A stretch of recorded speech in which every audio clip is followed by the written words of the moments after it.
मेरा नाम संजय परमार है। ओके संजय भाई, અહીંયા આ ફાઇન આર્ટ્સના સ્ટુડન્ટ આ બધા જે છોકરાઓ અહીંયા આ પેઇન્ટિંગ ને બધું કરી રહ્યા છે લાઈવમાં, અહીંયા તમે પણ અહીંયા પેઇન્ટિંગ કરાવ્યું છે, પ્લીઝ બતાવો ને જરા.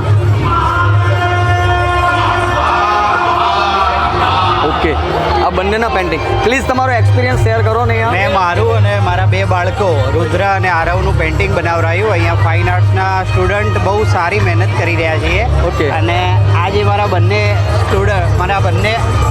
રુદ્ર અને આરવ બંનેનું બહુ સારો એવો સ્કેચ આ બેને બનાવેલો છે અને બહુ સારી મહેનત કરી. લગભગ 80% મળતો આવે છે ફોટો સ્કેચ. બહુ સારું રહ્યું અને બહુ સારું. અને આ ફોટોગ્રાફ કોણે બનાવ્યો છે? આ બનાવ્યો આ ભાઈએ. શું નામ તારું ભાઈ? જયનીલ. આ જયનીલે બનાવ્યો જે મારો સ્કેચ છે. આ પણ લગભગ 70-80% સ્કેચ મળતો આવે છે. બહુ સારો એક્સપિરિયન્સ. લાઈવમાં અત્યારે આટલી બધી પબ્લિકમાં તમારો પોતાનો એક્સપિરિયન્સ પણ સારો રહ્યો છે.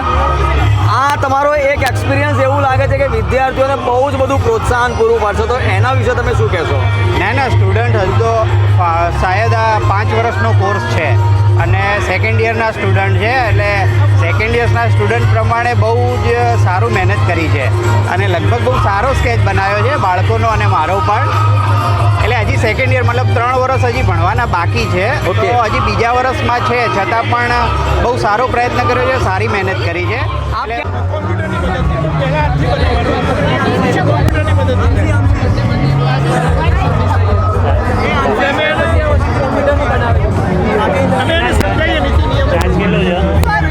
ઓનલાઈન છે ને? ઓનલાઈન છે ને? લાવ આપી દો ઓનલાઈન.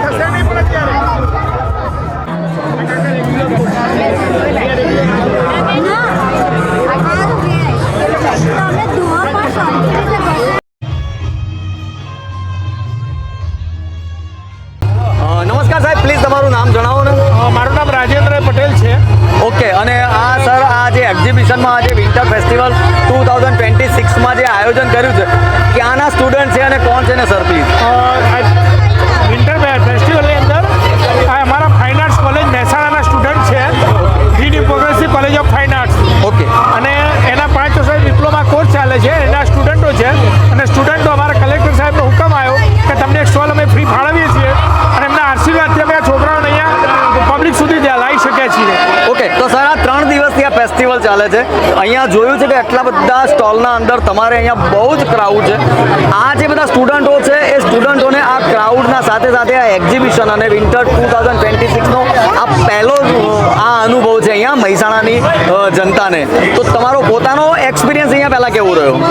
આમ તો જનરલી બહુ સરસ એક્સપિરિયન્સ રહ્યો, કારણ કે જે અહીંયા જે પબ્લિક આવી રહી છે સૌથી વધારે જો બધા સ્ટોલોમાં ભીડ હોય તો અમારા સ્ટોલ ઉપર જ છે. કારણ કે જે લાઈવ સ્ટોલ ડ્રોઈંગ કરે છે વિદ્યાર્થીઓ અને વિદ્યાર્થીઓને જે પબ્લિક પ્રોત્સાહન આપે છે એ બહુ અતિ મહત્વનું છે. અને એના કારણે વિદ્યાર્થી પોતે પણ બહુ આગળ એમની લાઈફમાં આગળ વધી શકે એવી અને એ લોકોની આગલી ઓળખ સમાજમાં મળે એ પણ મહત્વનું છે. ચોક્કસ સાહેબ, તમને એવું લાગે છે કે ગુજરાતના અંદર ઉત્તર ગુજરાતમાં અને એમાં પણ મહેસાણા, વડનગર, વિસનગર ઘણા બધા આવા ફેસ્ટિવલ થાય છે, તો દરેક ફેસ્ટિવલમાં આવો એક સ્ટોલ હોવો જોઈએ? આ 100% કલાના સ્ટોલ હોવા જોઈએ. આર્ટિફિશિયલ જે અંદરની જે કલા છે કુદરતી એના સ્ટોલ ખરેખર હોવા જોઈએ અને કલાકારને અપડેશન મળવું જ જોઈએ. ઓકે, અને અહીંયા જેટલા પણ અહીંયા તમારા બધા સ્ટુડન્ટ આ બધા જે કોઈ પણ દેખાય છે આ બધા જ લોકોનો અનુભવ જોરદાર અહીંયા લાગે છે. પબ્લિક પણ આ બધા લોકોને બહુ જ પ્રોત્સાહન આપી રહી છે. તમને શું લાગે છે કે આ કલા આમને આમ હવે ધીમે ધીમે વિકસતી એવું લાગે છે ખરું?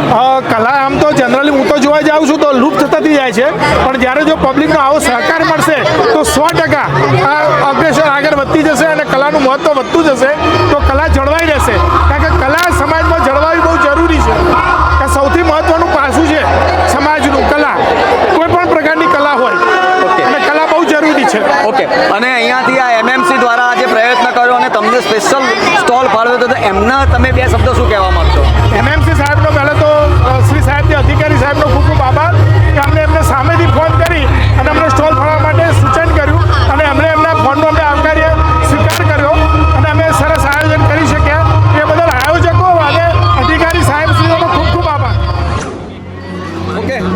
બધા ફાઇન આર્ટ્સના અહીંના સ્ટુડન્ટ છો. અહીંયા 3 દિવસીય એક્ઝિબિશનમાં તમે લોકોએ પણ પાર્ટિસિપેટ કર્યું છે. તમારો પોતાનો 3 દિવસનો અહીંનો એક્સપિરિયન્સ કેવો રહ્યો? બહુ સરસ છે. બહુ સરસ હતો. અમે બધા અમારું ક્લાસમેટનું જે ડ્રોઈંગ હતું એ અમે દેખાડ્યું બધા અને બધાએ બહુ મસ્ત કર્યું હતું. ઓકે. અને આ 3 દિવસમાં અહીંયાથી પબ્લિક પણ ક્રાઉડ પણ અહીંયા મેં જોયું છે કે તમારા અહીંયા બહુ જ બધો ક્રાઉડ અહીંયા તમારા સ્ટોલ ઉપર જ વધારે જોવા મળે છે. અહીંયા તો સૌથી પહેલાં મને એ કહો કે તમારા જે સર, તમારા જે ટીચર છે એમણે તમને અહીંયા લાવવા માટે પ્રયત્ન કર્યો છે. તમારા સર માટે શું કહેશો? અમારા બધા સર અમને બહુ જ પ્રોત્સાહન કરે આ ટોપિક માટે. કોઈ બી હોય આવું કંઈ બી આર્ટવર્ક હોય કે ગમે ત્યાં બી હોય ને તો બી અમને પહેલાં જ પોતાના કરતાં પણ પહેલાં અમને ઇન્વાઇટ કરો. ઓકે. આ બધા જેટલા અહીંયા ડ્રોઈંગ, આ બધા જેટલા પ્રિન્ટિંગ આ બધા બનેલા છે, લગભગ મને ખ્યાલ છે ત્યાં સુધી તમે લોકોએ જ બનાવેલા હશે. આ એક બાબો છે, શું નામ છે તારું? શ્રીમાળી જૈનિલ. જૈનિલ. તું ક્યાંનો છે? મહેસાણાનો જ છું. મહેસાણાનો જ છે.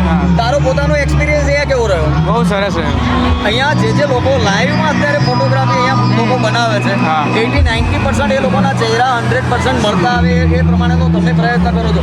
આગળનો ગોલ શું છે ને પબ્લિકનો તમારા પ્રત્યેનો જવાબ ને રિપ્લાય શું છે કે તમે જે પેઇન્ટિંગ કરીને આપો છો? બસ એ જ છે કે બધા સારી રીતે 5 વર્ષ સુધી, લાસ્ટ યર સુધી તો બધા શીખી જ જાય છે, પણ સેકન્ડ યરમાં હા બોલ. ઇધર ખડા હતા. આ બધા છોકરાઓ, બધા બાળકો બધા મહેનત કરે છે, શું કહેવા માંગો છો? બહુ સારી મહેનત. मेरा नाम शिवम कुमार. ओके. तुम्हारा 3 दिन का एक्सपीरियंस कैसा रहा? एक्सपीरियंस अच्छा था. 3 दिन में इधर सब कर रहे हैं, सारे स्केचेस सब कर रहे हैं, इधर सीखने को मिल रहा है ऐसा लाइव करने के लिए. लाइव का एक्सपीरियंस हर हमेशा अलग अलग होता है. तुम्हारा एक्सपीरियंस कैसा रहा लाइव का? अच्छा था. हमारा एक्सपीरियंस अच्छा ही था सब लाइव का. पब्लिक, जितनी भी पब्लिक यहाँ पर आती है वो सारी पब्लिक यहाँ पर खुश है. आपको कुछ ना कुछ देख के भी जाती है खुश होके. तो यहाँ पर आपको लगता है कि ऐसा एक्सहिबिशन हर जगह पे होना चाहिए और आपको वहाँ पर पार्टिसिपेट करना चाहिए? हाँ बिल्कुल बिल्कुल लगता है अगर कि ऐसा सरकार हो. किसी और जगह पे बुलाएगी तो आप जाओगे क्या? बिल्कुल जाना चाहेंगे. સાહેબ, અહીંયા તમારા જોડે આ એક બહુ મસ્ત પેજ પણ પડ્યું છે મારા જોડે, ફાઇન આર્ટ્સ કોલેજનું. તો આ કોલેજ વિશે અને આના જાગૃતિ માટે તમે શું કહેવા માંગો છો? આ ગવર્મેન્ટ ડિપ્લોમા કોલેજ આર્ટ છે અને ઉત્તર ગુજરાત ખાતે ફક્ત એક જ કોલેજ છે, the new progressive college of fine arts. અને ખરેખર આ કોર્સની અંદર જે વિદ્યાર્થીઓ એડમિશન લે છે એમને ભવિષ્યની ઓપોર્ચ્યુનિટી એટલી બધી છે કે ખૂબ આગળ વધી શકે એમ છે અને ખૂબ પોતાની રોજગારીની તકો પણ ખૂબ રહેલી છે. અને ગવર્મેન્ટ માત્ર બહેનો માટે વાર્ષિક ફી ફક્ત 40 રૂપિયા છે અને ભાઈઓ માટે વાર્ષિક ફી 240 રૂપિયા છે. ખરેખર આવો કોર્સ બહુ અજુક જ જોવા મળે અને બહુ સરસ છે. ખરેખર જેને ડ્રોઈંગમાં રસ છે એ લોકો ખરેખર આમાં એડમિશન લઈ શકે. અને એસએસસી પાસ હોવું જરૂરી છે. એસએસસી પછી તુરંત રિઝલ્ટ પછી એડમિશન થતા હોય છે. તો જેને આમાં ઇન્ટરેસ્ટ છે એ લોકો કોલેજનો સંપર્ક કરી શકે એમ છે.